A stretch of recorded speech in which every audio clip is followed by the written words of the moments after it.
Hi, my name is Samantha Kolosky, and I'm going to be doing my informative presentation on shaken baby syndrome. When I was a little girl, my dad always told me that never to shake a baby. The reason that he told me this is because my aunt at a young age suffered from shaken baby syndrome from a daycare that she went to, and she currently today has to live at a facility to suit her needs.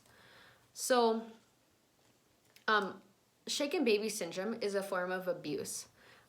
It can be acted out by anybody. It can either be a family member or a daycare or anybody. So when this happens, it typically happens to somebody who is under the age or is the age of 4. It is rare for a child to be 5 and experience this, but it is still possible. There are between 1,000 to 3,000 cases that happen every year, and these are just the cases that are hospitalized. These does not include the cases that aren't hospitalized and go unseen. So, conditions can be between minor, which is you go to the hospital and the kid throws up and that's about it. You get to go home. The other, which is major, is you get hospitalized and the kid needs care for the rest of their life. The other is fatality. Many of these children do not survive, and it's actually 1 out of 4 children who do experience shaken baby syndrome pass away. So I'm just going to be telling you the immediate effects of shaken baby syndrome, the long-term effects of shaken baby syndrome, and how this should be, or what is shaken baby syndrome. So what is shaken baby syndrome? That is when the brain inside the skull gets smacked against the walls of the skull. So this can cause bleeding within the brain and bruising and swelling. So the act would be the chin going to the chest and the back of the head touching the back. This is when the brain is slammed. It kills brain cells and that cuts off the oxygen within the brain. This can be caused by shaking, slamming, or throwing a child. So the immediate effects would be the enlarged head, there's bluish skin, difficulty responding, and then the size of the pupils are different. There'll be bruising, and there's sometimes even blotching of like brain cells that exploded. Those would look like red spots all over the place. Also effects that could happen is vomiting, not able to focus, tremors, paralyzed on a side, trouble breathing, drowsiness, and loss of appetite, trouble swallowing or sucking, not talking or smiling. Visible effects that you can't see could be broken bones, injury to the head, the spinal cord or the spine, and also brain bleeding and bruising.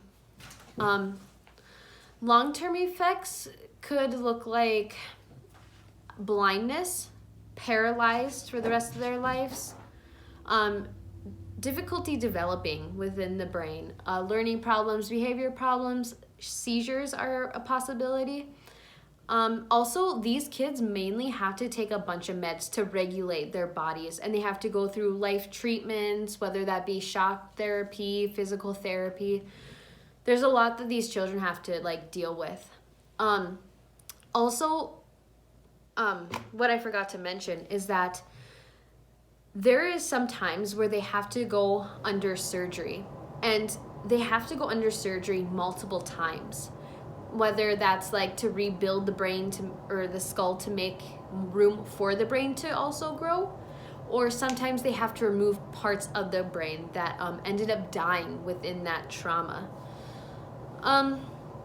So to sum this all up, there needs to be awareness to shaken baby syndrome, and it is 100% preventable. You are not born with it. It happens when you are at a young age. And at this age, you're okay to cry and you're okay to be like a baby, you know what I mean? You don't know, right? You don't know any better. So I learned a trick, and it's the purple.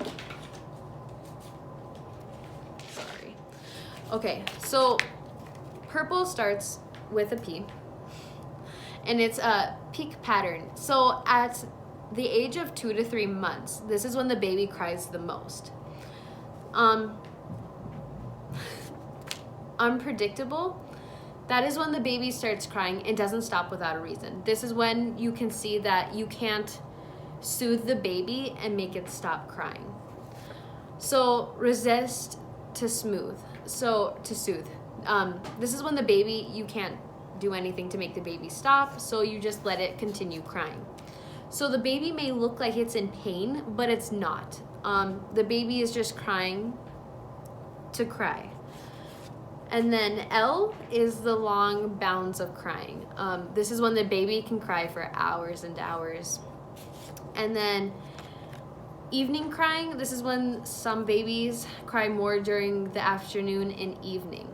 So ways that we can cope with all of that is that signs of when we need to analyze that the baby is going to cry.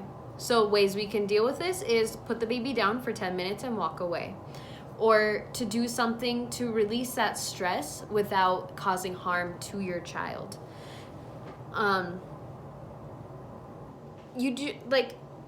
It's just sad because to shake a baby, you destroy their lives. You also destroy your life, you know? Like, the family has to deal with this. The family now has to live with that child that is dependent on them for the rest of their life. There's not going to be able to grow up and find a way to live on their own. So a really cool thing, a video that I found, it's on YouTube, and it's a half an hour long. It's Shaken Forever, and that's like a documentary of multiple families who have had their children shaken. And I would recommend checking it out, but I hope that you are now more informed about what shaken baby syndrome is, and to spread the awareness of this syndrome that can definitely be prevented.